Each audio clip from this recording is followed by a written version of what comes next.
Listeners everywhere, welcome to the Movie Show with Joel and Ryan, the weekly fix for your screen addiction and a trusted source for discussion of all things film and television.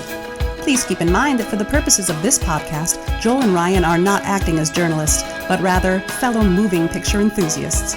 All of their opinions should be taken as such. Also, please be warned that while Joel and Ryan may seem like petulant children, they are, in fact, adults who may occasionally use adult language.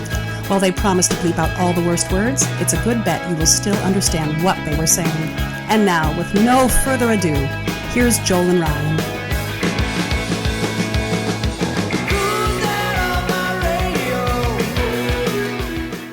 Hey everybody! Hey everybody! Hi! We are here. We're back. We're back. We couldn't be kept down. We couldn't be stopped. We were only contained for a while. But welcome. Self-contained. Yeah, self-contained. Welcome once again to the Movie Show with Joel and Ryan. And I am Joel. And I'm Ryan. And we're super happy to be back with you and back in your ears. And actually now in your faces. Hopefully, if you're watching the video of this, we're adding a video component because we can. We're trying this. I mean, we have to do it this way anyway for us to be able to get together. So our silky smooth vocal processing is gone, and some other neat things are gone. But the added thing that you get is you get to see our faces while we're looking at these two mugs. Exactly. And this guy right, how do I do this? This guy right here. Yeah. We're thrilled to be back. Hope you are all well. Hope you are all staying safe. And hope you are taking care of yourselves. And welcome. We're back. And if we've learned anything through this pandemic, it is that we should all be so very thankful for technology, streaming, DVDs, CDs. CDs. You thought you didn't care about those anymore. Yeah. And the internets. Just imagine if we were doing this, going through this 20 some years ago, when we didn't have all of this thing. This would be cuckoo for crazy puffs. A lot of information out there, a lot of terrible information. Sure. But all the good information is at your fingertips. That is cool. Mm-hmm. We probably sound like old drunk uncles to the millennial fans out there and stuff, people who've lived their whole lives with this, but wasn't that long ago. It wasn't that long ago where you wanted to do a podcast, you'd have to pay long distance fees. Right. Oh my gosh. Yeah. So that was expensive. Right? So let's just do a quick recap, since it's been several weeks since we have seen you, our dear listeners. We haven't seen you. I always do this. And now that I'm on a video medium here and I'm looking at you, I'm like, hey, good to see you. Good to see you, listeners. That makes no sense. We can't see you. It doesn't work like that. But here's the thing. If you wanted, we could see you. We could see you if you wanted to be a guest here on the Movie Show with Joel and Ryan. Another cool thing that comes from the limitations of Joel and I being apart, which I hate, is there is an unlimited amount of room on the virtual Big Blue Couch. Indeed. For anyone who wants to join us. And we would love it if you joined us. You can always reach out to us. Do you have a particular movie or a particular genre or a particular show, something that you want to talk about? We try and talk about what we're positive about on the show, and we try and talk about what we're passionate about as much as we can. We mix in this and that, but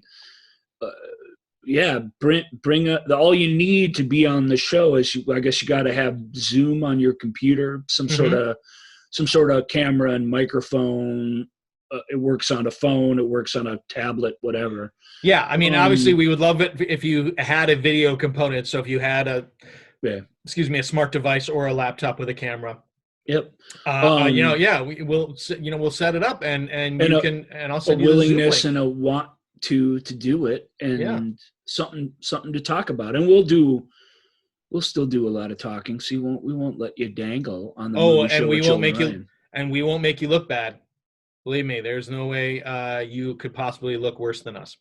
But I mean, so that'd be, we would love to have you on there. So reach out to us, of course, at Ask Joel and Ryan on Twitter and Instagram, the Movie Show page with Joel and Ryan on Facebook, and of course you can email us directly at askjoelandryan@gmail.com.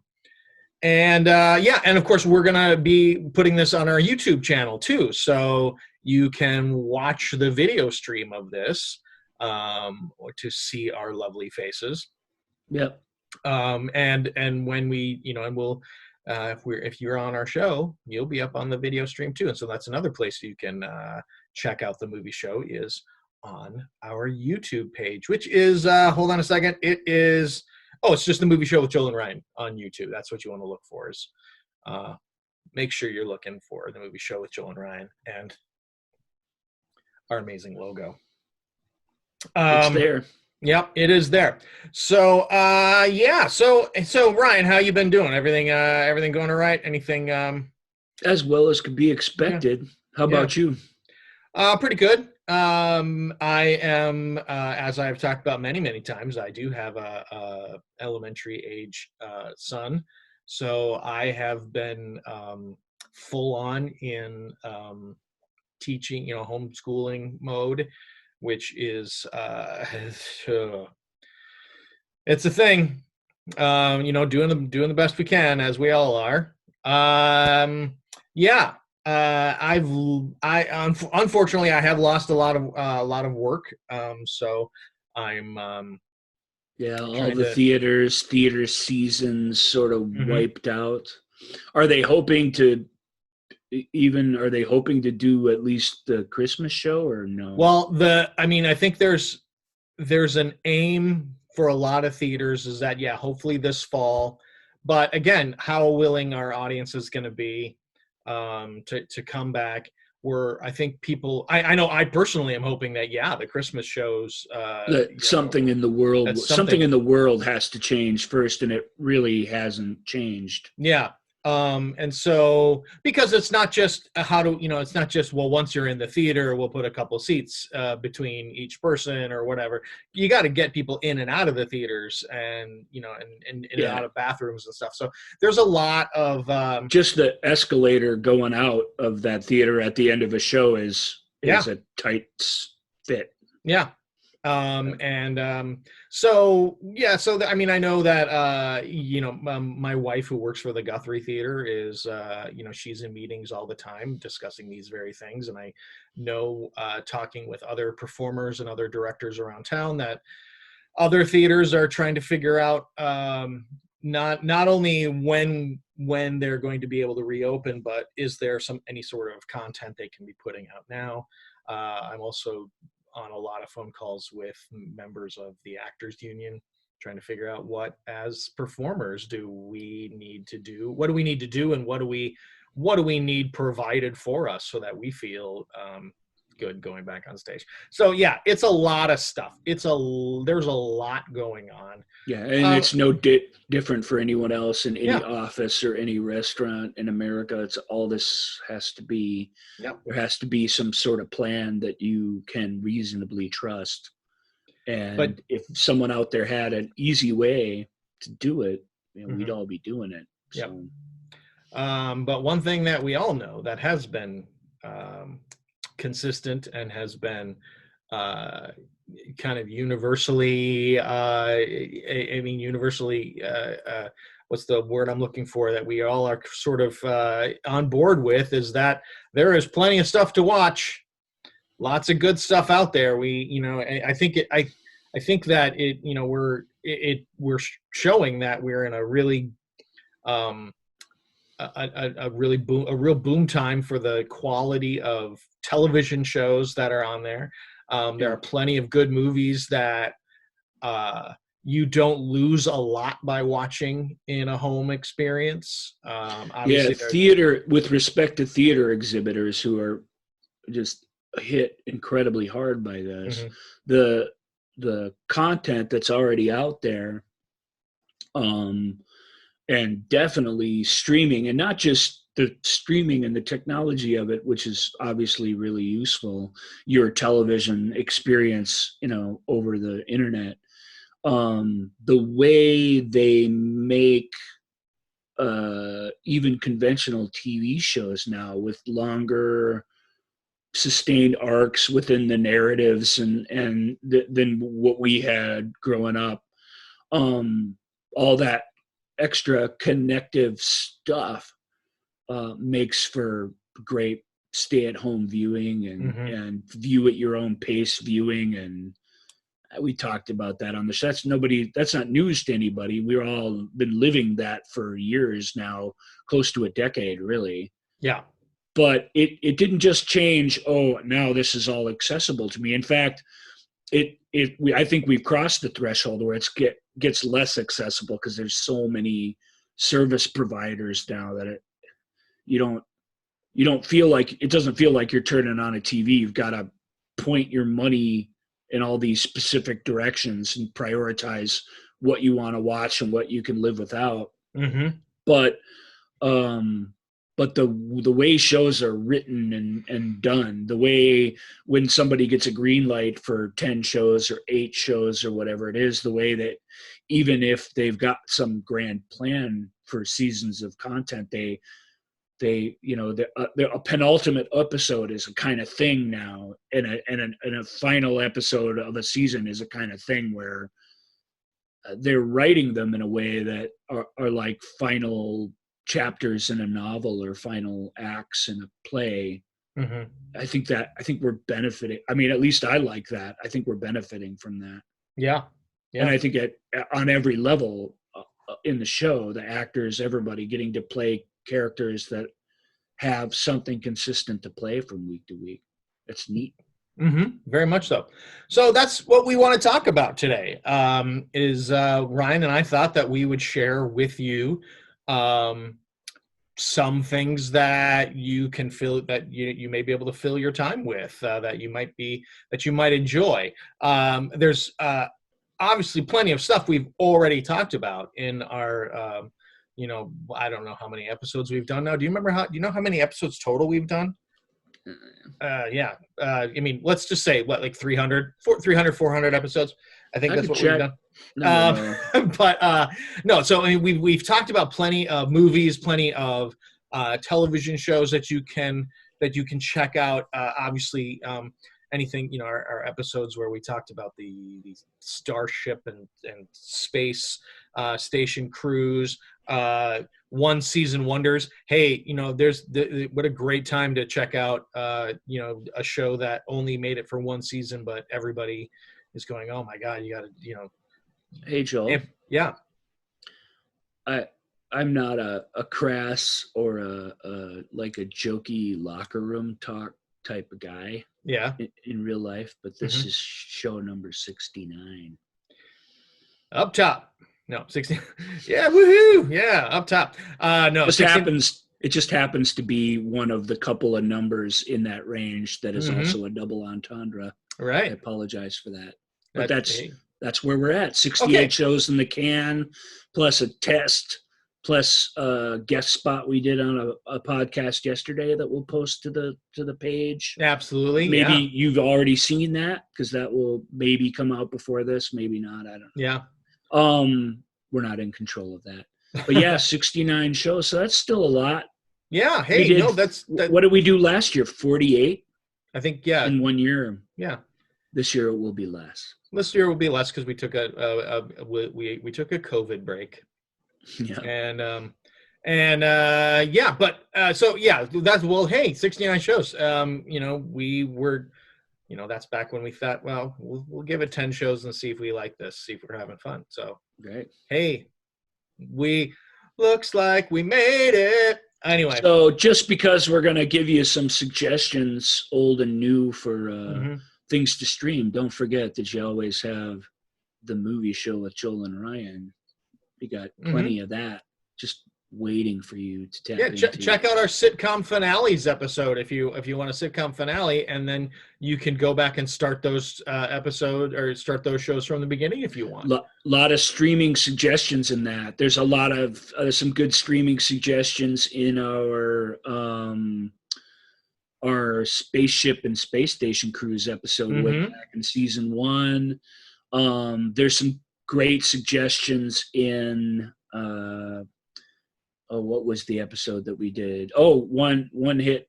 Yeah, the one season and done TV series. There's great shows in there. There's some. You may not be able to find all of those for streaming, but most of them you will. And then we talked about what we were streaming near the end of the year there too, when we were doing Star Wars reviews, I believe. Oh yeah. Right, we did a whole show on Game of Thrones, for example. Right. We're big fans. We've only just started it ourselves, so we're a season behind, but we're pretty big fans of the way the Jack Ryan series started out. Absolutely. I really, really liked HBO and the BBC's His Dark Materials. Agreed. I've watched that in its entirety now. That is absolutely worth your time if you like fantasy or just even period dramas of all time. And a show that would probably go right into that one season wonder list probably at a very high number because it sounds like it's not coming back, but HBO's The Watchmen. Yeah. Well, the guy Damon Lindelof, who wrote that and ran that show, doesn't want to make anymore.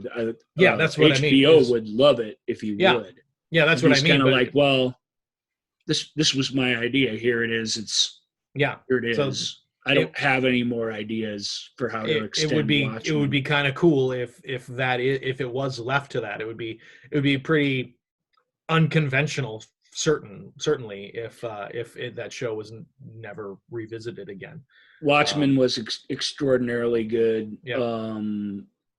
Mandalorian, the Star Wars show on Disney Plus, is worth a month subscription to Disney Plus, but you can probably get a couple weeks for free and bang that one out. Now, as a Disney Plus subscriber, there's a lot of other good stuff on there too. So I do think the Disney Plus. It's not like signing up for Hulu and Netflix and there's this giant roster of shows. Sure, and in terms of original stuff, there's not. There'll be more. They're just getting started, but right now I can't see. I will say I was able thanks to Disney Plus, I was able to introduce my son to Disney's Robin Hood, the animated one. Oh yeah, and that's great. That was a pretty spectacular day for me, as that being one of my favorite movies growing up. Yeah. And now my son and I are, we'll say ooh la lolly to each other. And I watched Candle Shoe with Jodie Foster. I really liked that movie when I was a kid. It makes you feel like a kid. All that Disney awesomeness, not all their stuff isn't in there because all their stuff hasn't been updated and retransferred to high definition yet, but a lot of stuff has. A lot of older and even obscure stuff has. So it's a good service. It's just they're not launching a show every couple of weeks or anything like that. Yeah, they're rolling some of this out. I mean, there's some exciting original content coming from them that potentially will be great, but obviously we don't know. But if they haven't made it already, it's a year and change away. Because the other thing that's going on in our world that we don't think about because we can't see it is, nobody's shooting anything anywhere in the world. All film and TV production has been completely shut down. We've got a lot to choose from, and we're going to give you some more ideas. But the new shows that aren't already finished, there's going to be a a bit of a dead zone that we enter at some point where nothing much new is going to be released. So, right.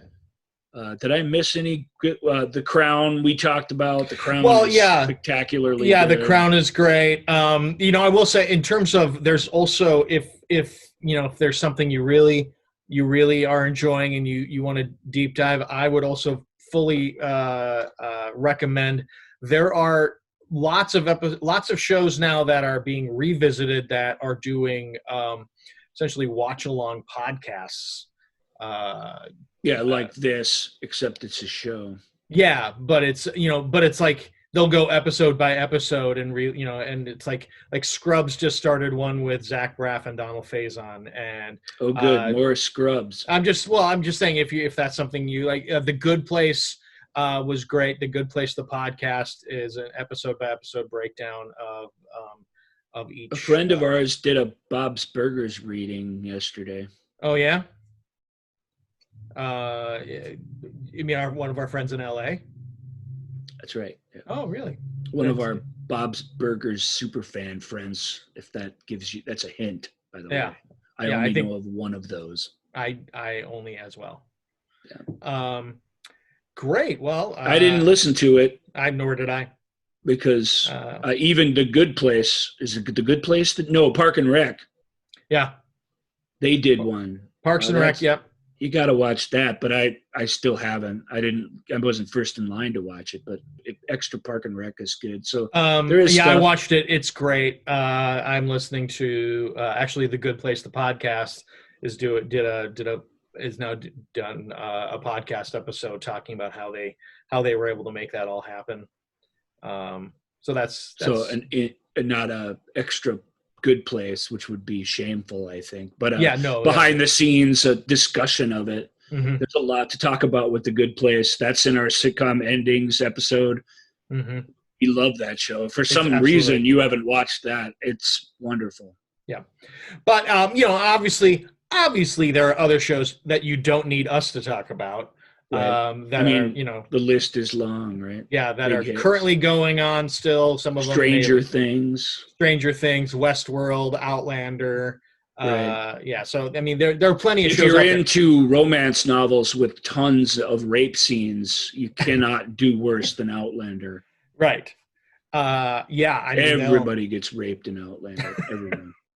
It's total equal opportunity. Sex crime show, but in the past. Well, there you go. Am I selling that? Am I overselling the?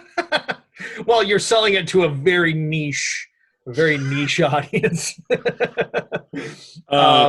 It's a funny story. I don't usually bring my family into this, but you've heard a couple of mom stories from me. My mom got Outlander from my goddaughter. Said, "Here, read these," and plopped. They're big books, plopped them down on her kitchen table and said, "Read these." And she's read all, interesting enough, all the way through. And Outlander is a good show. Don't get me wrong. I watched that show. They took Stars away from my cable package, so now I don't watch it. But I intend to if I get the opportunity again. So I don't hate it. Mm-hmm. It's just really rapey show, and you just. It feels like if you're going to tell anyone to watch it, you should warn them about that ahead of time. Right. My mom read all those books, so she got through all that detailed description of all these horrible things up to the point where the show left off, essentially. Mm-hmm. And she turned it on to watch it on Netflix, I think, as the first 3 seasons of it. Yeah. And couldn't get past the oral sex in the first episode. That was it. Mom out. And I'm like, well, that was all maybe not in that specific scene, but that's all that stuff, that graphic stuff is in the book. It's different for her. When you're reading it, it's different because you can filter it, basically, when you're confronted with it. TV and movies are a full-on 100% manipulative thing, and you can engage with them a little bit, but you're a slave to how they play out. Right. And in a book, your imagination is a much, much bigger part of it. So sure. I get it, but it's kind of funny. It's like, well, if you couldn't handle that consensual oral sex in a whatever outdoor setting, then you need to stop watching Mhm. because it only gets more intense. Right. And we all know about Game of Thrones, and we all, we've Yeah. we've had those discussions and read those articles through the years. Westworld's pretty intense too, mostly violence, but yeah, it's mostly violence. Yeah. So I mean, so you don't need us to talk about those, but what we did do, but we did a little anyway. Oh, well, yeah, sure. But what we did do is we think we came up with about 12, 13, 14 shows here that we think are worth your time. They're not exactly obscure, but they're not the big ones that that even if you don't watch them, you probably already know about. Right. Hopefully that'll be more helpful. That was the plan. Yeah. So, so maybe let's do a countdown of some shows. Let's do a countdown. There we go. 10 seconds. 9, 8, 7, 6, 5, 4, 3, 2, 1.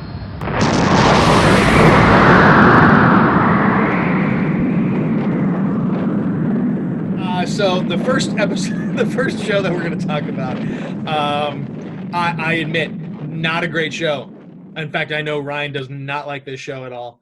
But I was a big fan of the books, and so I stuck with the show all the way to the end. And it just wrapped up. It just wrapped up. Yeah. So good timing. Yep. And that's The Magicians. It was on Sci-Fi. Yep. Yeah, I watched the first season of The Magicians, and I couldn't get into it. Yeah, I mean, it's even though I watched a whole year of it, I never really liked it. I didn't hate it, but I didn't like it. Yeah, it's not. I mean, it's not great, and it is very different from the books. Is it? Yes, it is very different from the books, and in fact, plot-wise, it diverges from the book. The books pretty early on. And the characters, how, just even some of the character development and character backstories, who these people are, is different than the books. And I don't begrudge them that. That was fine. It's still the world building, is pretty similar. But it's really good looking people being really sexy and angsty and casting magic, and it's a very sassy, snarky show. Yeah, and it does have some genuinely frightening concepts in it. Right, I will say, and the show does those right, because there are horror elements to the show that I think horror is hard to pull off on TV, and Magicians, partly because of it's a show that's on Sci-Fi. It has to censor itself someplace, but partly just because it keeps a lot of the craziest stuff just out of eyesight, or you know what I mean? Right. When I say that, it's mysterious and scary because the unknown is scary, and that works on the show. I'll tell you, as the last two seasons, they did not censor the shows at all. Language was full-on language. We're seeing that now. Yeah, I lament that. I don't like that. Yeah, I heard the F-bomb on some show.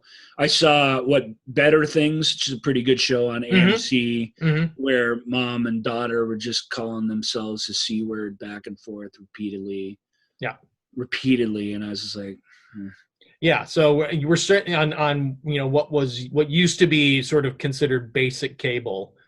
I don't know if you can do that. If you can do that, you're a this, you're a that scene on TV. Then what can't you do? Yeah, exactly. Nudity apparently you still. Nudity is still is still. But violence, the ceiling has been ripped off on that by Walking Dead primarily. Yeah.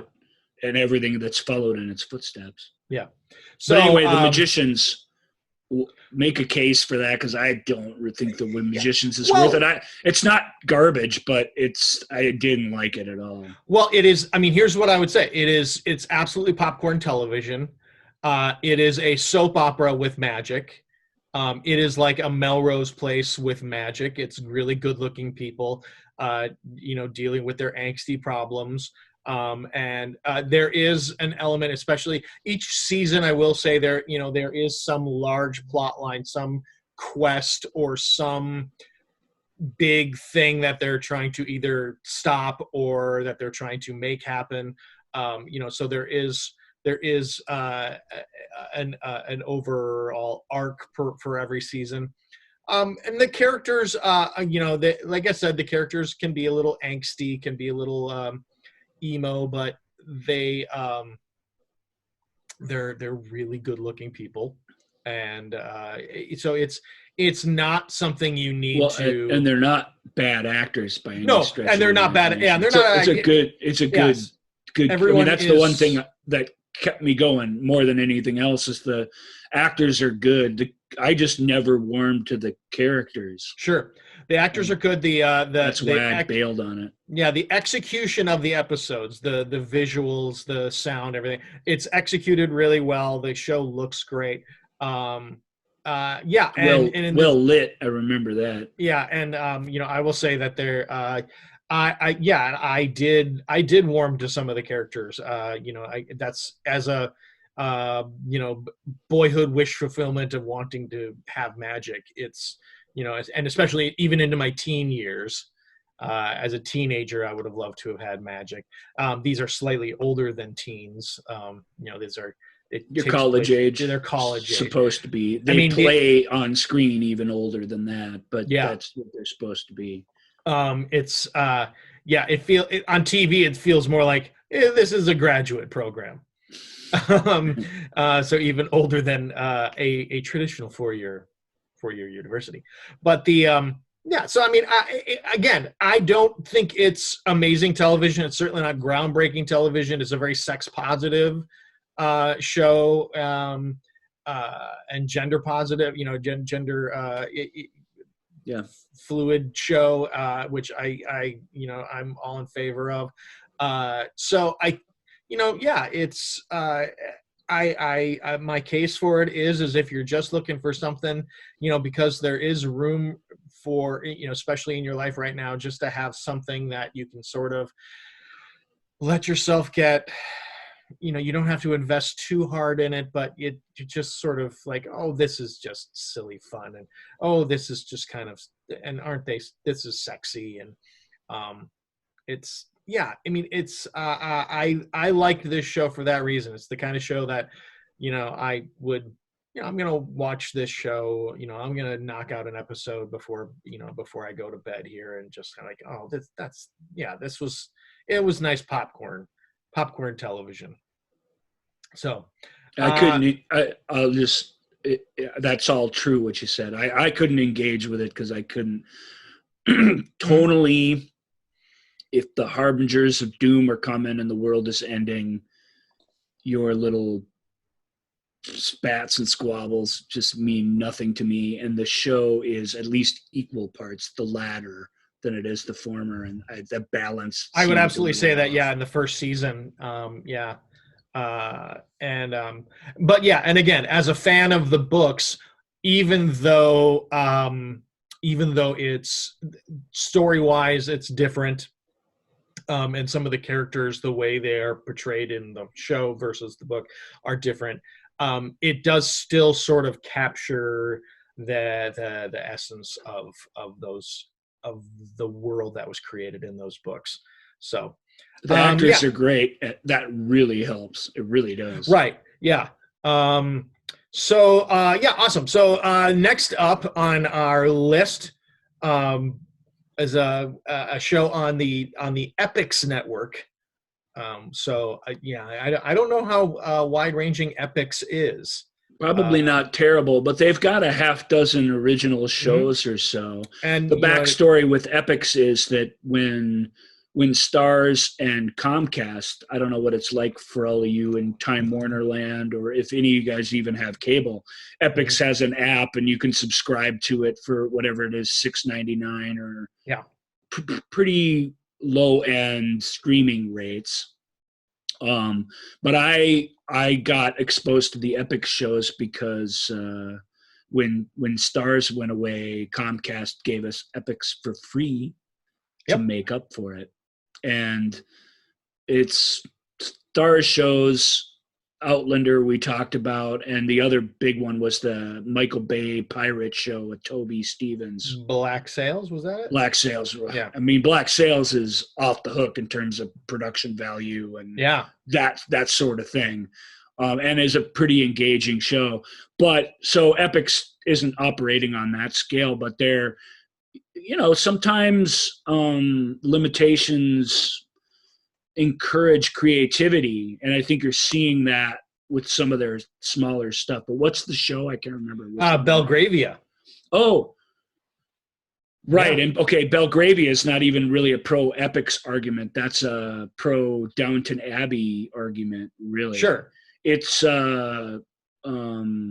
Julian Fellows has 2 shows coming out. One of them's Belgravia on Epix that's airing right now, and he's got one coming on HBO too, with Carrie Coon in it, and I can't remember what that's called, but that's supposedly that's coming out, assuming it's been finished. He's got one also on Netflix about it's sort of it's Downton Abbey with soccer. I've seen that. I've got that. Is that good? I have. Is that coming up on our list? No, it's not coming up on this list. I have not watched enough of it to tell you. It's called I'm not sure. What's it called? The British Game or something? It's called like This Is Our Game or something like that. I'm looking it up right now. But it's a TV series. Yeah, it is a series. It's essentially Downton Abbey, but with like working class versus the upper crust in terms of how soccer was got a little bit of it's got a little bit of both. It's just more the downstairs than the upstairs. The English Game. Yeah, I was close. Yeah, you were right. You were closer than I was. Yeah, and you couldn't call it the soccer show. That wouldn't make any sense. I have other soccer shows coming up in them. That was my. But they couldn't call it the football show either. That would disappoint a lot of people. Yeah. On this side of the pond. Anyway, Belgravia is really good. I've only seen 3 episodes of that too, so I don't really know where it's going. But it's very Downton Abbey-esque in that it although it's a much more modest family that we follow. And there are much less kids, and they're already married. So there's that where all that tension comes in Downton Abbey, and let's marry off the little lords and ladies, and how are we going to do that? And some of that's romantic, and some of it's anything but romantic. Like that's not a main concern of the show. The show, not to spoil it too much, but the show begins something like 18 years before it takes place, 21 years before it takes place, on the eve of the Battle of Waterloo, where the British finally halt the advancements of Napoleon Bonaparte pretty much for good. And there's 2 families that get intertwined in that, and that in a way that has that results in a long-lasting connection. Yeah. And then we skip forward in time and deal with the consequences of that. And it's because it's about that, it's a much more mature show. It has 2 very mature ladies at the heart of it, who I'm going to forget their names. But it's 2 older women that the show revolves around, and that is neat to see. I really like that. If you're a Downton Abbey fan and you want more of the same, it's not exactly the same, but definitely hang in there an episode or 2, because it slowly becomes a little more familiar and more the same. But that first episode is a humdinger. There's one scene near the end of it in flashback, a mother and daughter scene, and it's really good. It gets you on their side and just pulls on your heartstrings, but in a really not a really melodramatic way, which I enjoy. The music is still super melodramatic though, so don't worry.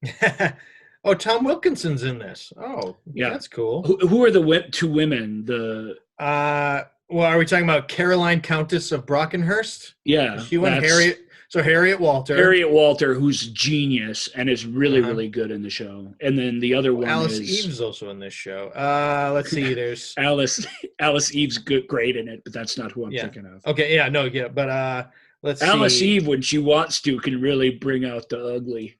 Yeah, there's. I mean, not the outer ugly because she's Mhm. gorgeous, but the inner ugly, she can really bring that home. Is it? Are we not? Or is awesome? it Tamsin? It's not Tamsin Greig, is it? Tasman Greed? Yeah, she plays Anne Trenchard. Yeah, that's who it is. That's who it is. Okay. Yeah. She's Again, as you can tell, she's the main character of the show, and you probably don't know those names, Tasman Greig and Harriet Walter, but you just got to believe me. If you've Mhm. watched any period shows over the last few years, you'll look at them and go, "Oh, it's them," and they're so good. yeah. I as you can tell, I have not watched this yet. It absolutely seems like the kind of show that my wife and I will thoroughly enjoy together. So that's probably why we haven't started it yet. If Epics is part of your life, and real quick, other Epic shows, Forrest Whitaker, right? Yes. Yeah. He has a show called I can't remember. It's like The Godfather of Harlem. It's got a couple seasons. There's a DC Comics show about the origin story of Alfred Pennyworth called Pennyworth. Pennyworth, yeah. That's a show I wanted to check out. Yeah. Not a great show, but not a bad show. Certainly very British and certainly better than the CW DC shows. Sure. There's The War of the Worlds with Elizabeth McGovern and Gabriel Byrne. Like, that's really good. It's modest. It's not the War of the Worlds. It's the war of this area in France where all these people are, but really well done, I think. Very suspenseful. I can't remember the name of Ben Kingsley's show, but he's got a show on the network too. So does he really? Okay. Yeah, there's some good stuff on Epics that it's worth poking in and testing the waters on for sure. Very cool. But Belgravia of that group would get my highest recommendation. Excellent. All right. So next up is a NBC show. It's on the bubble though in terms of whether. So normally we wouldn't. I don't know that we would. This is really the only big network show that we have on this list. That's cool that we have one. I sort of have one. Yeah, you sort of have one. I have a former network show that's been adjusted for streaming. Mm-hmm. But this show is Zoe's Extraordinary Playlist. And this is an incredibly weird, quirky little show that is it a hit? I haven't been following. It's very well reviewed. It's very well reviewed. I have no idea if it's a hit. Just curious. But yeah, I don't know. I mean, it's musical theater on television, and it actually is. It's really. There's the adage. I'm sure we've mentioned it before. Where one of the old adages, or one of the things that when musical theater took a big leap forward in its art form was when Rodgers and Hammerstein said years ago, they were like, well, the characters are singing. The characters start to sing when the emotions that when words are no longer able to describe how they are feeling. When the feelings that they're feeling are so intense that words don't do them justice, that's where they break into song. Well, that's the kind of the whole conceit of this show, is that our main character, Zoe, Jane Levy, who is delightful, charming. Well, she's in it getting an MRI done when there's an earthquake hits San Francisco, and for some reason, just go with it. It's pretend. She now has the ability to hear people's inner emotions, not inner thoughts, but their inner emotions, and through song. So she'll be, someone will be sitting there and they might have a smile on their face, but she knows that they're actually dying inside of heartbreak because they've broken out into All by myself or something, or I'm all out of love or something, They're not original songs. No, they're not original songs. It's pop songs, which is, which makes it more accessible. However, you find them pigeonholing popular songs to sort of fit, which Rodgers and Hammerstein would never do. Which they would never do. But it does make the show more accessible. And sometimes you can take a song that, when it's done really well, you can take a song that may have had sort of a superficial, that might have been a pop song, a pop hit, that may seem quite superficial, but if you put it in the right emotional context, it can sometimes take on a different meaning. I also love it. That exactly is a particular exercise I would have my musical theater students do when I was teaching. As I would say, take a pop song and completely rethink of it in terms of put it in a dramatic context and see what how it comes up. And it was so, and that's what this show does. Really terrific cast. Good voices. I would imagine imaginative staging for the music. Here's what I would say. Not always great voices. Lauren Graham she can sing, but she's not a great singer. Right. Mary Steenburgen, terrific actor, not a great singer, no. But they're acting the songs, and they're acting. There's a value to those songs. Yeah. You do get a couple. Peter Gallagher, who had a great musical theater career. He is tremendous, and they've sprinkled in some other musical theater people. Renee Goldsberry, who was in Hamilton, and Skylar Astin, who got his start on Broadway before the Pitch Perfect movies. But he and they're really consistent with the conceit, I will say. They haven't it's every Zoe isn't. We haven't seen any of these songs. We haven't seen a musical theater song, and Zoe hasn't been there witnessing it. And in fact, and then what's really fun is when she's like goes, one of her friends catches them, and she's one of the few people that she's let her quote unquote superpower know about. She's able to go, I just heard you singing. And they're like, yeah, whatever, and then they can deal with that. So it provides a nice little, dramatic conflict. There's also the Peter Gallagher plot line. Peter Gallagher plays her dad, who has a degenerative illness, and it is just so you get these really tremendous, heart-wrenching scenes that are really played wonderfully honest by Mary Steenburgen and Peter Gallagher and Jane Levy. But it's I haven't seen any of it, but anything with Mary Steenburgen in it, give it a look. Yeah. I mean, she's one of those people where it's you can't. Well, yeah, and she's playing a woman who's having to watch her husband slowly fade away, and dealing with it in a really honest, caring way, with all the good and bad that there is in there. Obviously, when you have a plot line like this, it feels clearly set up, and it's still going. I think there's 2 more episodes left in this season. Clearly the final episode of the season probably will be her dad passing. And or toward the end of the season, that'll it'll be one of the last episodes here. And it's really that will make it a real challenge if there is a season 2, because that plot line, that heart, that emotional through line for this whole season has just been incredibly executed, and it just destroys you.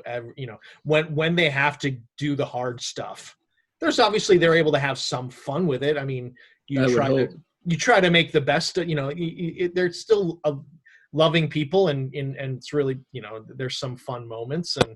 But I mean, just the show in general, it's a fun idea. Oh yeah, so and it's a fun idea. It's the workplace where she works. This tech company that's sort of like a Google Lite or an Apple Lite. It's filled with quirky, some fun, interesting, quirky characters that sometimes work. Sometimes works. It sometimes doesn't. It's a half-hour-long show? No, it's an hour-long show. Good to know. Hour-long, yeah. Lauren, what I thought it was a half-hour-long show. What you're describing is not that. Yeah, no. And Lauren Graham, Lauren Graham is great. Lauren Graham plays her boss. So she's a great actor. How does it compare to Cop Rock? I would go Cop Rock had original tunes. I know that. So points to Cop Rock. The execution of the numbers points to Zoe's Extraordinary Playlist. Plus it sounds like the emotional engagement. The emotional definitely is Zoe's all the way. Absolutely. I do feel it's sometimes over choreographed. The choreographer. Come on, I'm in this business. The choreographer is actually named Mandy Moore, but it's not the Mandy Moore who's like on This Is Us, and it's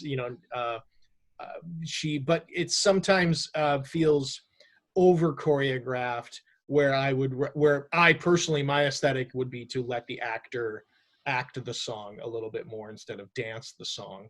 It's probably tough in a TV setting to get that balance the way you would want it. Yeah. Because obviously choreography, music, you need rehearsals and stuff, but because you don't have a lot of time to let those things incubate in a TV setting. Yeah, these musical numbers exist outside of reality. Right. So they're able to do full choreographed group numbers. Which is what you'd want. Yeah, and the only person who can see this is Zoe. So that Cop Rock had that going, but their musical numbers existed in the reality of the show, and that made it so you couldn't buy it. Correct. Yeah. But yeah, so it's the only other musical TV show I could think of. Sorry. Yeah, no, Bit of a throwback. What was that? Gallivant? Yeah, that was. Oh yeah, Gallivant. Gallivant was fun. That was a fun show. That was definitely a fun show. I forgot about Gallivant. And then I can't. A medieval sitcom musical. Yep. I don't remember. I'm sure there's another big one that I'm missing. Oh well, Smash. Yeah. And Glee. In fact, one of the characters... Did they sing Glee? Certainly. Yeah. Although Glee and Smash, they didn't sing out of context, right? Their singing was singing. Their singing was well, Glee kind of got away from that sometimes. Sometimes we had just internal monologues sung. I remember that's actually one of the things that turned me off from the show. Was when they just started doing musical numbers where people would sing pop songs to, I'm just gonna, with no reason other than we want to be able to Gleeify a show. Yeah, a song here. I like what Glee did for that subset of people. We were both show choir people in school, so it's not taking the high road with that, but mostly I found Glee contemptible. Smash, on the other hand, I just got super bored with because as a show about a musical, it was fantastic, but as a soap opera about people with lives, it was rather terrible. Right. All right, so let's move on. Next show up is a show. It's a CBS show. However, it is not on CBS proper. It is on CBS All Access. And that is it technically a spin-off? It is. This is another show that I have not watched, but Ryan has. It's called The Good Fight. The Good Fight. It's a spin-off of The Good Wife. It's really just a straight-up continuation of The Good Wife without the wife character. Oh, okay. Because Yeah. We don't usually bring in the inside gossip stuff on the show, but the people who worked on that show liked doing that and had made a really, really good show. It had been on a long time, to be fair, but nobody could work with Juliana Margulies anymore. Yeah. So they ended their show at a good spot and in a good way. And then when enough requisite time had passed, they just brought it back with I can't remember the actress's name. Christine Baranski. The show centers around her, but Kit Harington's girlfriend, I can't remember her name either, Rose Lally. Wife. Yeah. She's a young associate just out of school. I didn't know that. Oh, that's great. And her parents are that's the through line of the show. Her folks, or her father in particular, is part of a big savings and loan fraud scandal. So she's just getting started in life, and her family's at the center of this huge thing, and it's great. So you come at it from a familiar place and from a very a whole new place with a whole new sort of group of people. It's a great mix of both. Sure. I loved The Good Wife. I thought The Good Wife, when it was on TV, was the best show on network television, bar none. I really thought it was extraordinary compared to the things it played alongside. And it's more modest. Baranski gets sort of kicked out of her own firm, and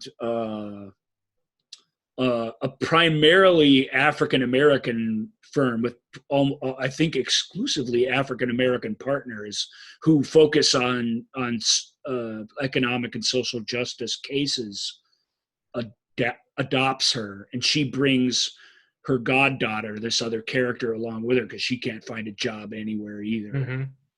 And it's fantastic. It's got all the same writing. It's got a lot of the same characters, several of the same sets. It's got the same parade of judges. Dennis O'Hare.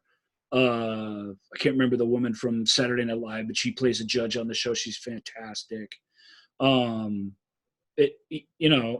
J. Fox shows up on it eventually, of course. He was a great walk-on guy on The Good Wife.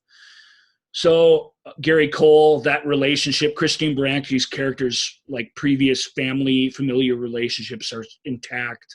So if you wanted more Good Wife, you get it. Yeah. And even if you just want to watch a really, really good legal show with great dialogue and great character work, that's very entertaining. It's a good one to start. It's another reason, other than the Star Trek shows, Star Trek Discovery and Star Trek Picard. I think those are the things that draw you to CBS All Access. But Good Wife is there, and it's better. It's a better show than those, even if it's less spectacular TV. Yeah. I highly recommend it. So The Good Fight is on there, but I don't know CBS All Access.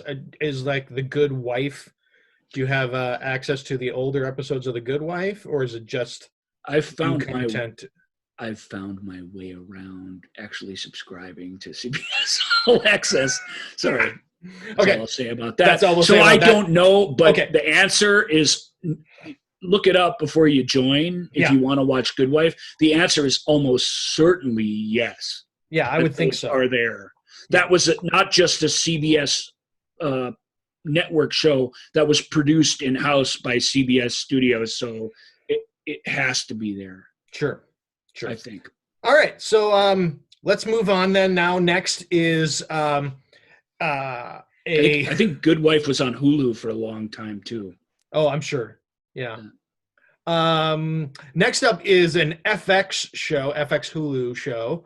It is What We Do in the Shadows. What We Do in the Shadows is an FX Hulu show that's still actually on FX as well as Hulu, right? Yeah. Yeah. Most of FX shows are going to Hulu exclusively, which is like, then why? Why do we have FX? For that matter, why do we have CBS?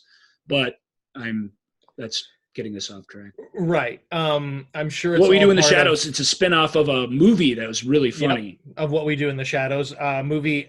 It's a mockumentary, comedy. As it lists here, a comedy horror mockumentary. Right. But it was created by Jermaine Clement of Flight of the Conchords and Taika Waititi. Of various crazy New Zealand movies. Yeah, of Jojo Rabbit and Thor Ragnarok and very irreverent guy, and which plays great. And on What We Do in the Shadows. Yeah, and so it is in the case of the TV show, it's about this house of vampires who live in Staten Island. The conceit is that they were sent to the New World years ago to conquer it for vampire kind, and they just never got past Staten Island. They're like the Blue Lord of the Rings. They went off to do something and just got caught up in whatever it was. Yep. And it's really funny. It's got Matt Berry in it, who I find to be one of the just anything that dude does, it just makes me laugh.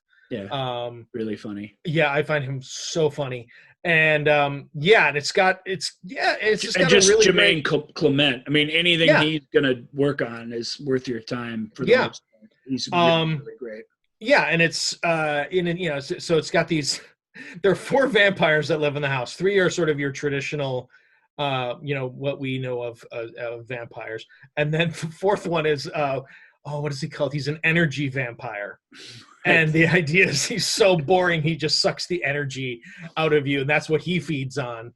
And so he's just talking about, like, he'll just go off and he'll be talking about, and then you're gonna want to make sure that you invest in this sort of insurance and make sure.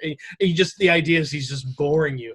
It sounds funny, but I could just tell you that's not. It's not easy to make boring funny repeatedly on a show, and they absolutely do. Yeah, it's like what was the Jason Bateman show, Arrested Development? Yeah, it's not like that. You really shouldn't think it's like that, but it has that the mundane and the failure and the mortification, like those sorts of things, really play great on that show, which is what I like best about it. In fact. Yeah, it's really good. And so and it's in that mockumentary style. So there's the idea of people camera crews talking directly to the camera and walking you through. That's great. And that works. It works. It absolutely works. It's really funny. They have a familiar who he's been serving them for many years with the promise of they'll eventually turn him into a vampire, but of course they probably really aren't ever have no intention of doing that. It's matter of fact, that's how the show starts pretty much, right? It's with him explaining it all to you, basically. And so you really don't I recommend seeing the movie first, but you don't have to. You don't have to, but I also, the movie is terrific. It's a really funny movie. It introduces you to the world and to the sort of the language of this show and sort of you'll have a better grasp of the shorthand and of the show if you of the TV show if you see the movie. But it's really good. It's really funny. Yay. So up next after that one is there's an occasional music number in that one too. Yeah, every once in a while there's one in there. Not a musical vampire show, but there next up is Devs, another FX Hulu show. Which is only on Hulu. Only on Hulu, right. So that's frustrating. Weird. I'm sorry if you already have FX and FX is deciding to put all its best shows on only Hulu. I mean, I don't want to get into the politics and the business model of streaming, but that's frustrating. Right. So but Devs is made by I don't have any info. This part of doing the show on video is I have no information in front of me. I'll get it The for you. creator, writer, director, guy, mastermind behind Devs is the same guy who wrote The Beach and Sunshine and wrote and directed Ex Machina and David Annihilation. Garland. Yep, David Garland. Is it David? Alan. I'm sorry. Garland. Oh my God, Alex Garland. Never. You where got did I me get there. David That's all from? I Yeah. needed. I needed Where a did I get- kickstart. yeah. Alex Garland. Garland. Sorry, where did I get David from? He's often works with Danny Boyle as a director, and now he's pretty much directs his own stuff. And this show is, I'm not all the way through it, and it's a mystery show, which means as good as it is, it really could land like a turd in your drink by the last episode if it doesn't kind of pull itself off. But it's all the way out now. I'm just not all caught up, and from all accounts, it's the ending is as high concept and out of body and brilliant as the show is. It's the story of I wouldn't call it Google Light, like Google, like evil, like Spock's beard universe, Google. Mm-hmm. Whatever they call that, the mirror universe or something. Yeah. Bizarro Google. It's this weird, mysterious corporation who have it's basically a search engine billionaire company, but they've created this thing. And what is it? And devs is short for development people in the tech world. In Silicon Valley, devs are people who develop, which means they're working towards coming up with the next big idea. And somewhere, or as a group, or somehow, or that perhaps this thing is created itself, we don't know. I won't tell you what it is because it's not even really clear at the point I'm at, but it is a game changer in terms of technology, religion, all that stuff. Alex was able to dream up something that sort of blows your mind, which in it itself is impressive.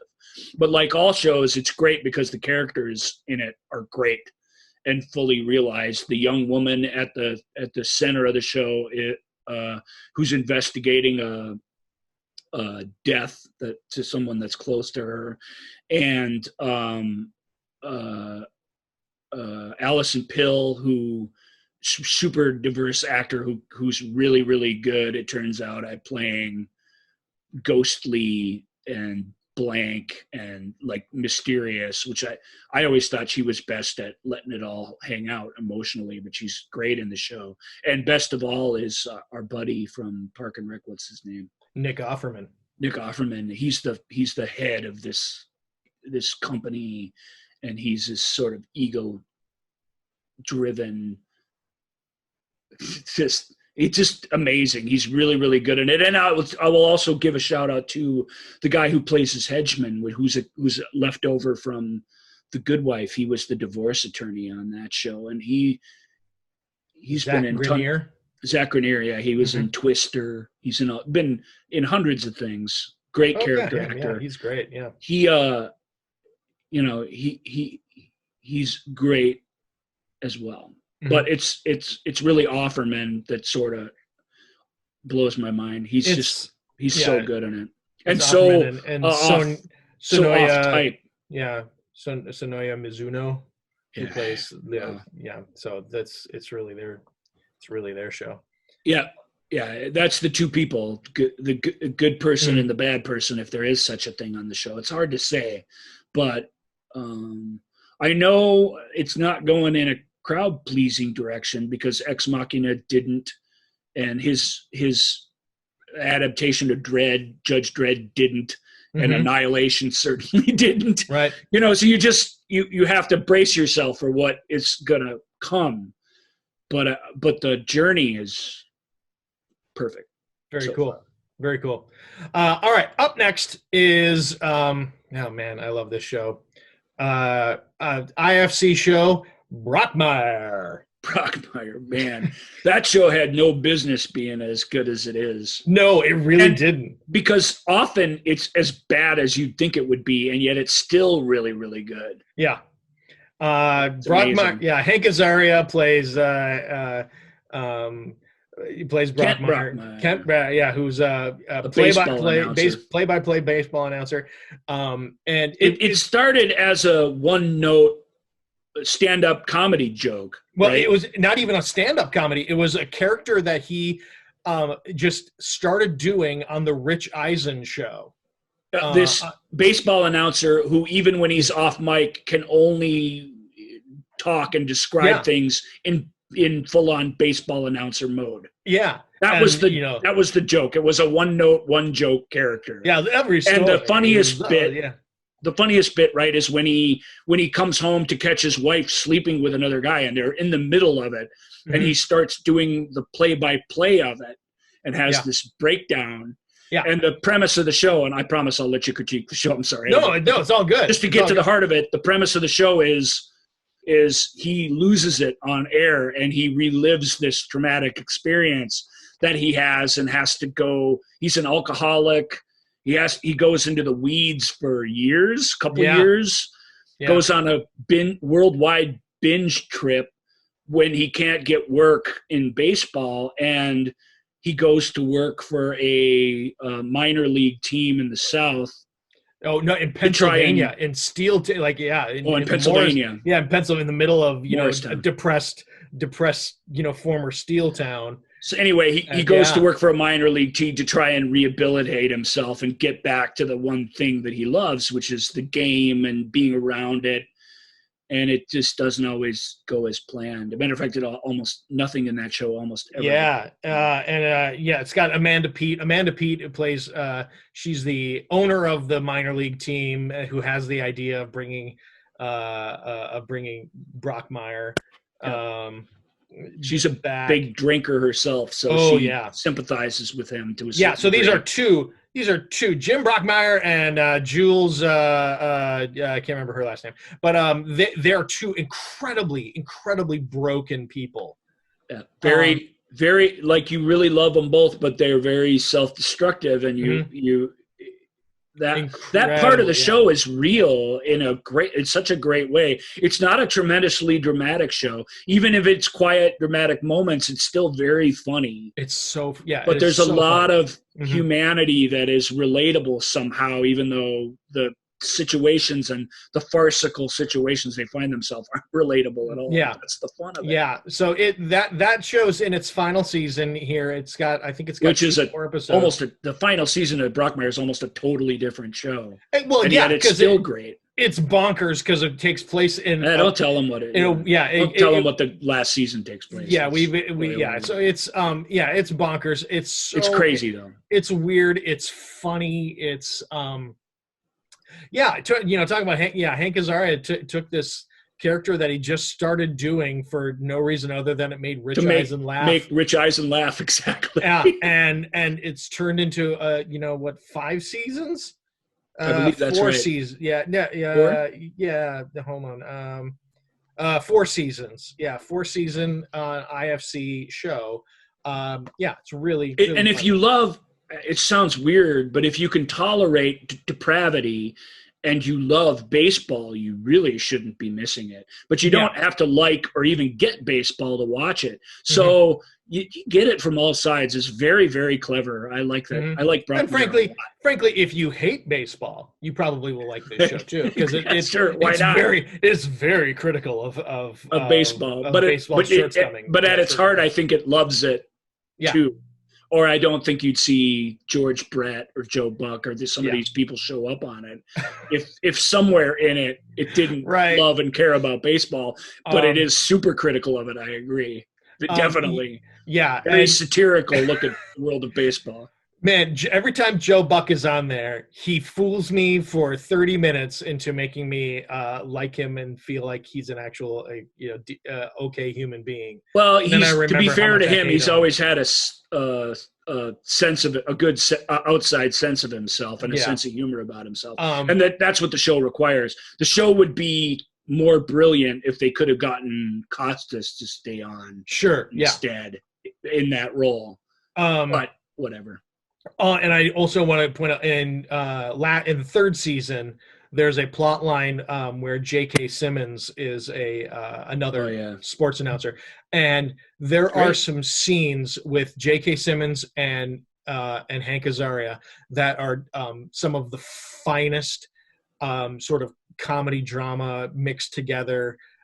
They're brutal and amazing. It's just absolute, just tremendous work. I agree. I agree. So Brockmire, very funny.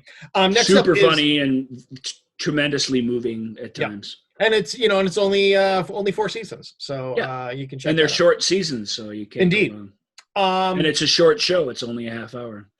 Or I gotta admit, I do not know. 9 minutes ish.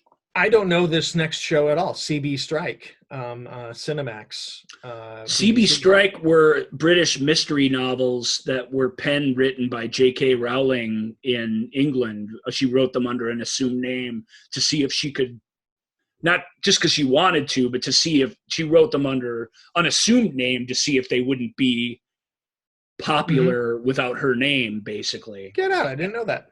And they were, which is great, which shows you that the experiment worked. Yeah. And then she was able to come out and say, "Oh yeah, that's me. Thank you for liking them." I know they weren't Harry Potter-sized hits or anything, but she found an audience with the, because British procedural mystery novels or novelettes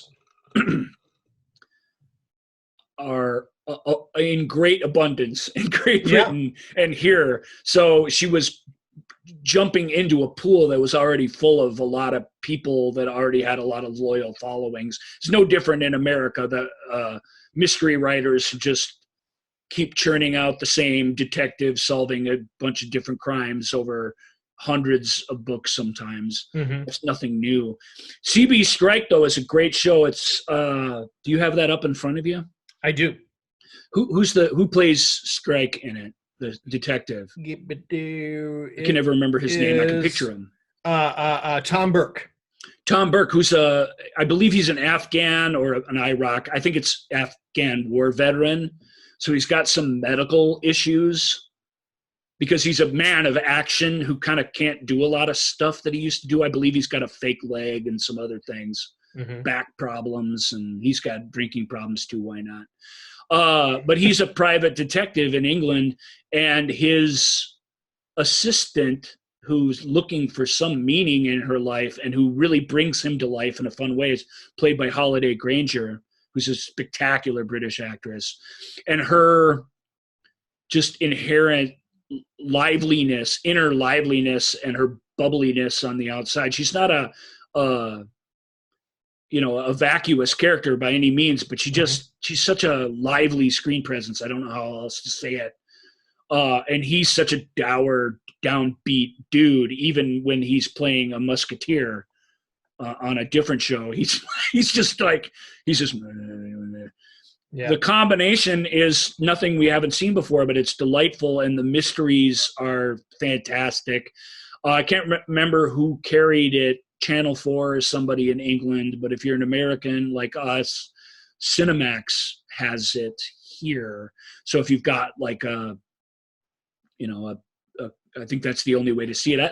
Does Cinemax have a streaming service? They probably do. Everybody seems to. They have an app, and where you can. Most of Cinemax's good stuff, for my money, is the stuff they basically import from England and air rather than the own stuff they make, which are very Cinemaxy and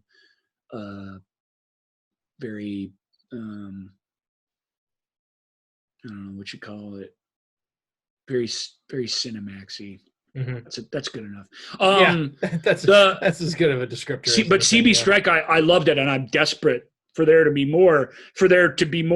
They're willing to do more, but she's got to write more stories, and she's a busy lady. So So who knows? But the it's like 1, 2, 3, 4, 5, 6, 7. It's like 8 episodes ish, and the different cases are spread out over different episodes. I think there's 3 different cases.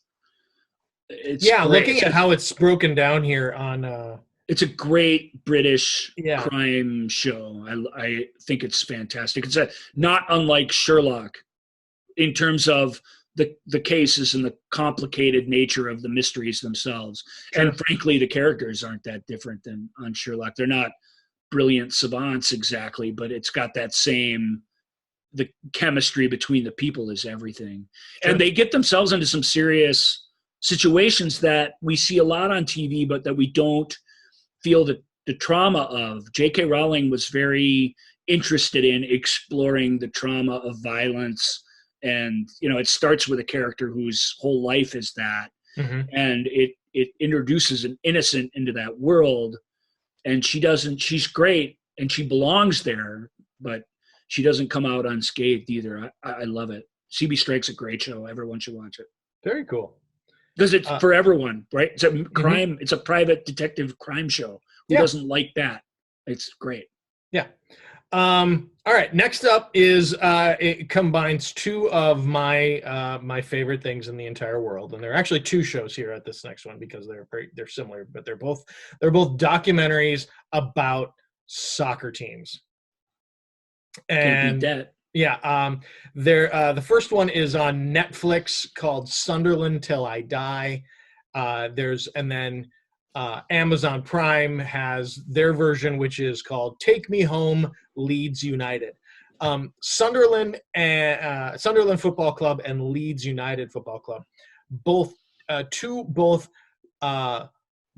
old classic superpower teams in England that have kind of fallen on hard times.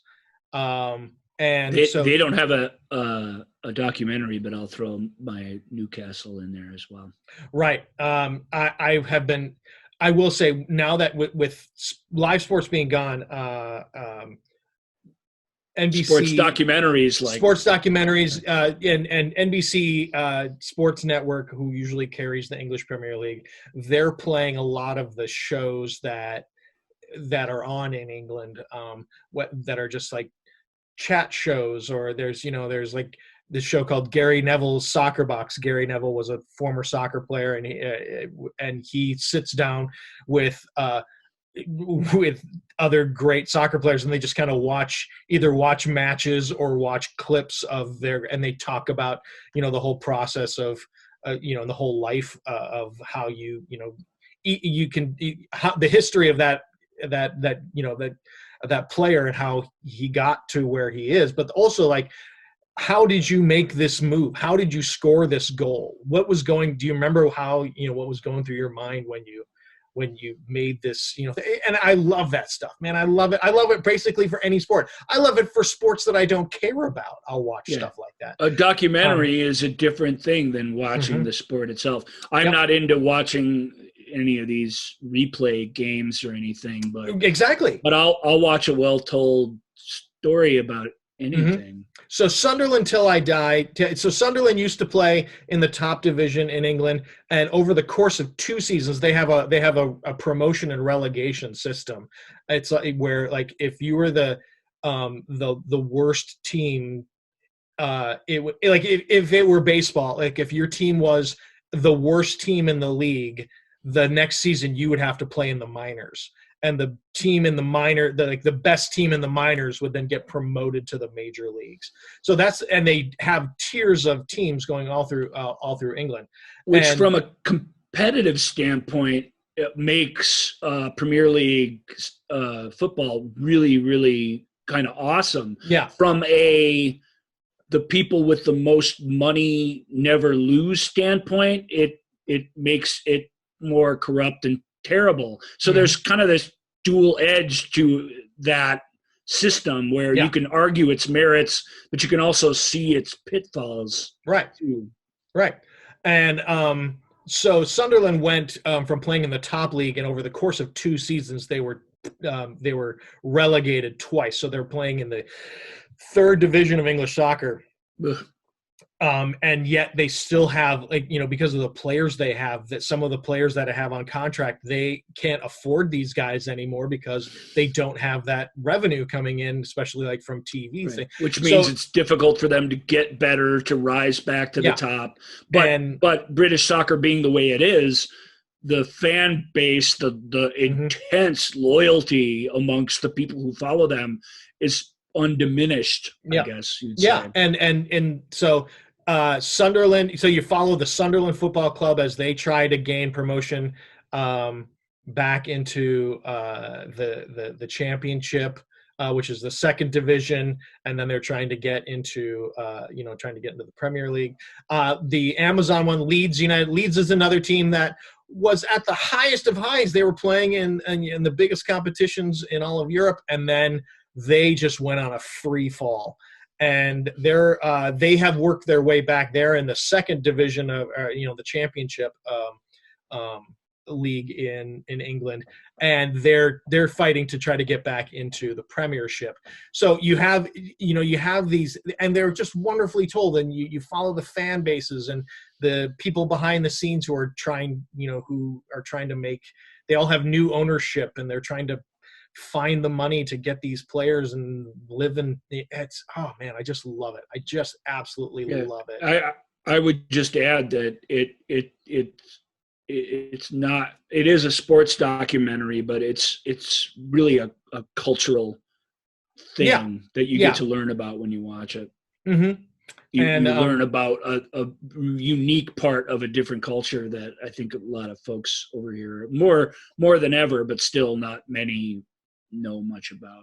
Yeah, I didn't until these last few years. I have a Premier League football enthusiast who's taken me under his wing and shown me the way. Yeah. So those two, they're documentaries. I love documentaries. I go crazy for them, especially sports docs. If you have any interest in sort of the human stories and crazy fandoms in England, these two documentaries are just tremendous. Sunderland Till I Die. They both have two, I believe. Sunderland Till I Die has 2 seasons, and Leeds Take Me Home it's one season so far. All right, up next. Just tremendous show on HBO, The Leftovers. The Leftovers. Oh man, so good. We've talked a little bit about The Leftovers for a show that nobody watched. Everyone seems to know about it, so it's probably not. It's not like CB Strike where I'm pulling the veil off of something nobody's ever heard of, which was made by like big time creative talents in the world. Leftovers is also a Damon Lindelof show. Just real quick, it's the first season. It's a 3-season show, but the first season is based on a book. And the first season, while I enjoyed it, I found it a bit much to endure because the book takes this weird premise very seriously. It's a show about loss and grief and how that drives all of us collectively insane in different ways. The Leftovers is a show about one moment in time, some morning in America, but wherever elsewhere, where I can't remember how much of the population, 10%, 1%, some relatively smallish percentage, but still some millions and millions of people globally disappear, or it's believed by some 2% of the world's population gone. 2% of the world's population, and it's believed by many that it's some kind of like they were taken to heaven or something, or maybe aliens. Like a rapture, yeah. Like a rapture, exactly. It's the imagery of the show suggests some kind of rapture. I hope it's not spoiling the show to say, but the book and the show is not about figuring that out. Some people are driven to, but you as an audience member need to be interested in what that does to our psyches, what it does to our emotional lives. Carrie Coon, who I talked about earlier, who's in, she's just top of the world good and everything, pretty much. Her and Justin Theroux are more or less the 2 main characters in the show. She's one of the unfortunate people. She's a statistical anomaly where her and her husband and her 2 daughters were all taken from her. She was left completely orphaned by this event. The chances of that happening are astronomical when you're talking about 2%. Maybe not astronomical. It's her and a small handful of people became sort of minor celebrities in the aftermath of it. The first season's tough. It's a dark, tough drama that is brilliant, but can be hard to get through. Tonally, it loosens up somewhat when it is set out on its own. And the second 2 seasons, they're all good, but the second 2 seasons are actually better television than that great adaptation of the book was in the first one, because they can do whatever they want. And Lindelof's a vet of the medium, and he knows its tricks and what can work and what's possible. And he's done enough of it that he still wants to try new stuff. Mm-hmm. And it's just amazing. Chris Eccleston, Liv Tyler, the best person on the show, whose name I'm forgetting. Do you have it in front of you there? Yeah, I have a cast list. It's the woman. She's basically the villain of the show there, but there's no such thing on the show. But I can't remember her name. Well, I mean, there's just a ton of people on here. Justin Theroux, Amy Brenneman, Christopher Eccleston, Liv Tyler, Chris Zilka, Margaret Qualley, Carrie Coon, Emily Mead, Amanda Warren, Ann Dowd. Ann Dowd is who I'm thinking of. Oh, okay. Ann Dowd's the one that got all the Emmy nominations for the show that nobody was watching. She's stunningly good in it, but all those people he read are good. Yeah, Janelle Maloney, Regina King, Scott Glenn. Janelle Maloney. Scott Glenn is so good in it. Yeah. Just really, really, really strong and original storytelling. I just, if it somehow passed you by, I am encouraging you to go back. Mm-hmm. It's weird. It is weird. It is not even pleasant most of the time, but you do come to care about the people in the show. Even the people Eccleston's character is not super likable, but even the show forces you to, like all good shows, to put yourself in his shoes and try and imagine what you do differently or what you do now. And it's hard because the writing cleverly boxes these people into corners that feel impossible to get out of. And whether it's their ingenuity or whether it's their integrity or whatever it is that keep them fighting on. It's not a post-apocalyptic show because 98% of the world's population is plenty. Yeah. But it shows you how much we rely on each other and how unsolved mysteries and utter lack of closure in our emotional lives just break us and wreck us. Yeah. But people do go on living and you can recover, but this is the story of really several unique paths to that. And lastly, just to show you how absurd the final seasons are and how brilliant Lindelof is, who's a guy I've ripped on a lot through the ages for various things. But his Watchmen is brilliant, and Leftovers is very much in the same mold. The show features, what's the actor from, it was him and Balky on that sitcom show. Perfect Strangers. Yeah, Perfect Strangers. He was the straight man, Mark something. Yeah, it is. Oh my gosh, what? I'll find it here. Mark Lynn Baker. Mark Lynn Baker plays the best ever as himself role in all of media throughout time. It is stunning because all three of the other major players on Perfect Strangers were taken, and he is driven to obsession over why he wasn't. He's not grateful at all to be a survivor. He wanted to be taken. It shouldn't work at all. It's stupid. You shouldn't be introducing an element of that in a show like this, and yet they do. And it had to be gratifying that it just worked perfectly. It was wonderful. Mark Lynn Baker deserved to be in a cool thing, and he is. Yeah, it's awesome. He's a terrific actor too. Yeah. Yeah. Leftovers. Check it out. All right. Next up is two shows that just wrapped up their runs, and to me, they're two of the finest shows that have been on in the last few years. Both are available on Netflix. One of it is a Netflix original. The other one started with the Canadian. Yeah, it's a Canadian show. The Canadian show is on the distributes in America. Yeah, and it's on the final season is on the Pop Network. But eventually that final season will also be available on Netflix. On Netflix. Yeah. But the first one is BoJack Horseman, and the other one is Schitt's Creek. Schitt's Creek people might be more familiar with that.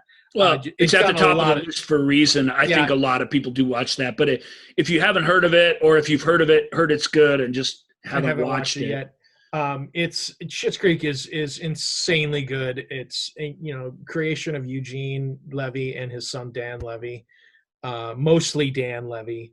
Yeah, but in the mold of Eugene's Christopher Guest films, that it's that approach to story. Yeah. Spinal Tap. Yeah. Story of a family who, through some bad financial investments, goes from the richest of the rich to the only thing they have left is this town that they bought as a joke called Schitt's Creek, and they go and live there. And it's have to try and make it work for their own good, and turns out for the good of others as well. Yeah, and it's it's really funny. It's got great characters, great heart. Catherine O'Hara is just stunningly funny, like just knock you on your butt, hilarious. They were a team in the folk music movie and the dog show movie. What's that called? Best in Show. Best in Show and A Mighty Wind. And A Mighty Wind. And they come to it with built-in chemistry. Yeah. But she's amazing. She's transcendent. I mean, the stuff that she does in this show it shouldn't work. It shouldn't.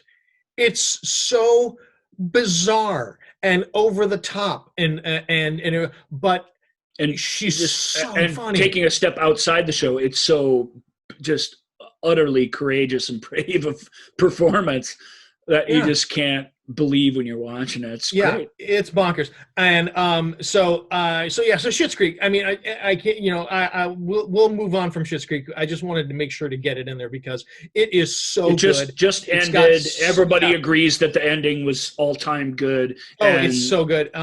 So if you need some comedy in your life and you don't mind it getting a little weird, conceptually it's high concept, but it's not conceptually, it's not weird. There's not a lot of weird stuff to grapple with. It's just these characters are off the hook, over the top, and yet believable somehow. And they've spent a whole career, Eugene and Catherine, playing those types of people. And it's like the project they were meant to do and to be in. It's fantastic. And the other one, BoJack Horseman, Netflix series. A show that it to me, BoJack Horseman is that very definition of when you have cartoons say something, you can get away with, or you can like really talk about hard, difficult issues. If you have a cartoon talk about them, it makes it more accessible. Right. It makes it and BoJack Horseman. Palatable. All cartoons, in my opinion, should be like this, but BoJack Horseman gets the medium the same way that like South Park does and some other things. It's not quite like that, but it gets that what can only be done as a cartoon is what you should be striving for at all times. Yes. Even though it is about, like Joel says, it's about stuff, it could only be animated. That's the only way to do it. Yep. And it revels in that, and therefore it achieves, sort of. Somebody's building something here and right above my head. Oh, no. Anyway, it achieves. So you all just have to enjoy that along with me. We're in a lockdown. It achieves cartoon Valhalla basically because it goes all out for stuff. That's what I was trying to say. Its world building is spectacular. The voice performances are just tremendous, mostly from oh my god, why can't I think of his name? Will Arnett. Yeah, Will Right. Arnett as BoJack Horseman. Will Arnett, Paul F. Tompkins, Allison Brie, and Aaron Paul. Aaron Paul from Breaking Bad, is that right? Yes. Yeah. So Aaron Paul. Those are your kind of your four main characters in it. But it's really the BoJack Horseman was an '80s sitcom star of a show called Horsin' Around, and and then he's just been living on, essentially just doing nothing other than drinking and drugs and whatever, and living this general hedonism. Yeah, general hedonistic lifestyle in Hollywood. Hollyweird. No, Hollywoo. That's what it is. Hollywoo. For ever since then, and it's it's about a guy who's it's about a character who's just reckoning with some real life stuff, huge mistakes he's made in his past, huge opportunities he's for growth that he's trying to make himself better. It's big human stuff, but it's all done by animals and humans living in this world. It's a lot. When you describe it, it sounds a lot like Brockmire, which it is. Yeah. But it's over the top because the animation allows you, and it's the most important thing to say about it, because what Joel's saying is true. The most important thing to say about it is it's as consistently and deliberately and constantly funny as any. Sure. Yes. As anything. That's another thing that like the biggest example would be Family Guy, where you could just keep the jokes coming a mile a minute, and even if only half of them work or a third of them work, you're laughing constantly. BoJack Horseman doesn't. Its joke rate isn't as high, but its make you laugh rate is really, really efficient. Yeah, and that's a show that even though it has its darkness, truly, it makes your body feel good to watch it, because you just laugh. You get tired from laughing watching it, and that is such a great feeling. Yeah. Amy Sedaris. I forgot about Amy Sedaris is also a big character in that, and she's tremendous, because Amy Sedaris is pretty hilarious in everything she does. Yeah. So BoJack, check out BoJack Horseman. That's all episodes available on Netflix for that one. All right. So our number one show. Our big number one show. This wasn't really technically a countdown, so it's not, not. But there's a reason why we saved it for last. Yeah. The reason why we say so. It's a show. It's on AMC, and it's Dispatches from Elsewhere is the show, and Dispatches from Elsewhere on AMC. It aired as a pair along with Better Call Saul, which I think is the best TV show that there is in production right now. Which is another show you should watch, and Better Call Saul, goodness, right? So that's what got my attention. I saw the commercials leading up, and we're way out of time, so I'll try and keep it brief because there's so much to talk about it. But at the same time, we're prohibited really from talking much about it at all. And we're going to give you, instead of giving you, we're going to give you a little bit of a vague setup for it. But the show isn't, it's set up, like none of these shows are their setups. They're whether you can buy in and see yourself in these situations, see yourself in these characters and their decisions and their triumphs and their heartbreak. It is very funny. It is very moving. It is very strange, and you really keeps you completely off balance for the entire run of the thing. It was the brainchild of actor Jason Segel, best known for How I Met Your Mother, probably. And what Forgetting Sarah, Marshall, and the Muppets. He wrote, produced, and starred in the Muppets revival, which I think is just called the Muppets. He was absolutely ingenious and powerfully dramatic in the end of the. I can't remember what it's called. Oh yeah, yeah. I just was looking at it too. Jason Segel, I thought, was what he thought he was for a long time, which was he has a warmth to him and is a cool guy, but he is basically a clown. Mm-hmm. The end of the tour. Yeah, the David Foster Wallace end of the tour. David Foster Wallace is not an easy person to bring to life on screen, and you really feel like you spent 4 days with him by the end of that movie. It's a stunning performance. I mean, from him, based on what we'd seen before, it made my jaw drop when I was watching it. So the end of the tour, we recommend that. But this is his show. It's from his mind, and it's from his heart. It is told with utter sincerity, even though it's completely bizarre. It features 4 central performances that I just adored. Yep. It's a self-contained thing. It was a reasonable sized hit, but I don't see how they could continue it. Mm-hmm. Having watched it all. So it's 9 episodes. And it's an hour-long drama. The episodes most of them are a little over an hour, but you get it. It's basically an hour-long show. It's unlike anything that has that's out there. Right. When I was watching it, the only person I could think of was David Lynch and Twin Peaks, because that too, when it came on, had such a unique vision and voice that you're just like, this is nothing's like this. This is its own thing. Dispatches from Elsewhere is nothing like Twin Peaks. So that's not a good comparison, other than the fact that it's its own thing with its own unique voice. Mm-hmm. And you will spend lots of time not knowing what the heck is going on at all. And you just got to be okay with that. You have to be down with it for sure. Yeah, because that is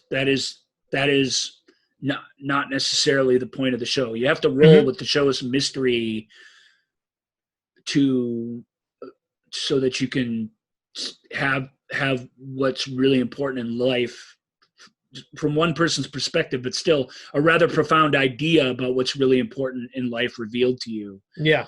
That's big stuff, and Dispatches pulls it off. So it's much in the way that Good Life does. It doesn't do it by beating you over the head with an idea. It examines the ideas through these set of characters in this sort of wonderful way. I just really dug it. I found it otherworldly and beautiful and inviting, and absolutely.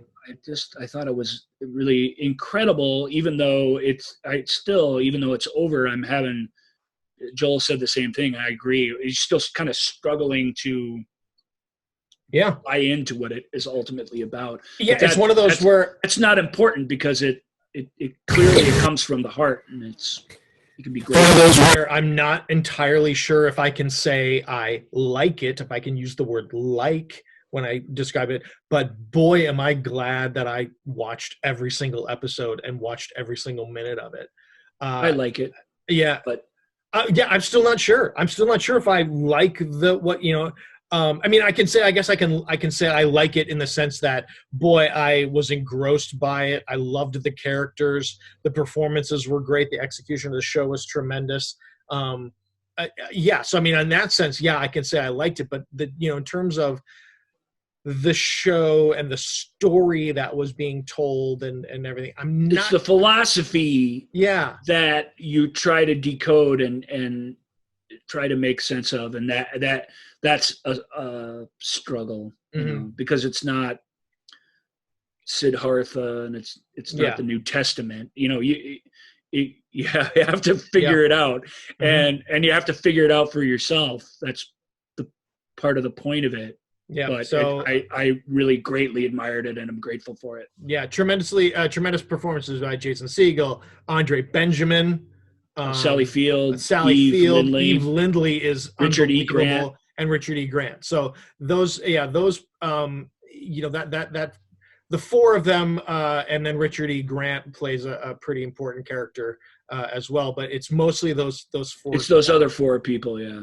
And it's oh man, they're the four of them are so insanely good. They clearly are all in sync with what Jason Segel is trying to do with this show, and how he wanted this story to be told, and it's so good. They're so good, the four of them together, and in different combinations when they're doing just these little two, if it's just a one-on-one scene, they're so good. So so Dispatches from Elsewhere, check it out. So there you go. That's like 14 plus shows that all of you can check out. Take us quite 2 hours to talk about it. So good. Sure, but you know what? You missed us, and we've given you plenty of weeks off without hearing our voices. These 2 hours. Good point, Joel. I'm sure you were like, man, and and I know how many of you, after listening to our normal like hour and a half long shows, are like, I needed another 30 minutes of them. Just a few more minutes. So we gave it to you. Didn't want to let them go. We understand. But here's the deal. So we would love for you to join us on our show. And like we said at the top of the show, you can please respond to that. That's what we're hoping will drive us forward. So if you care about the movie show with Joel and Ryan, like I said, we'll take good care of you. Come on, be with us. We really need you now. Yeah. So that's the reality of it. And while we're doing the show in this format, we can have you. So yeah, let us know it'll be fun. What you want to talk about. And you don't have to come up with the whole thing. Just give us an idea. We just like Joel and I do. We'll work on it together and figure it out. And here's the deal: we'll be very respectful of your time. We don't need to be giant 2-hour episodes. Right. We don't need to hang out the whole time. But we would love to have you, and we'd love to engage and have a little bit more of a conversation with some people. And a couple of you have already said you wanted to do this. So. Yeah. So and we know a couple of people who don't listen to the show because they're bad people. They're bad people. Who also want to come on. So we'll have those people too. Indeed. You'll be able to tell the difference when they're All right. So go ahead, check us out and reach out to us at Ask Joel and Ryan on Twitter and Instagram, askjoelandryan@gmail.com, and of course our Facebook page, The Movie Show with Joel and Ryan. Look us up, give us a like, and we love every like. Yeah, and we do love every like, and boy, I love that we are back doing this show. I've missed you, man. We've had a contact, but it's not the same. This is great. And so I look forward to us doing more of these. So, all right, everybody, that is going to do it from us in the Big Blue Couch this week, and we will see you next time. Take care.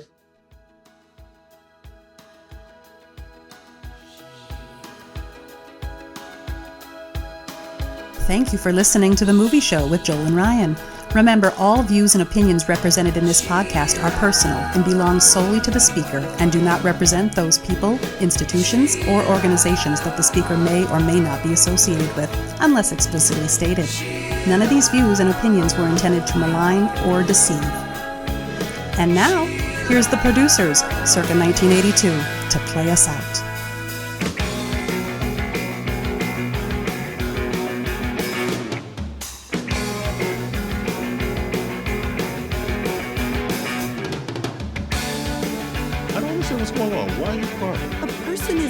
I feel sad. That's insane. You don't feel sad when a monster dies in a monster movie.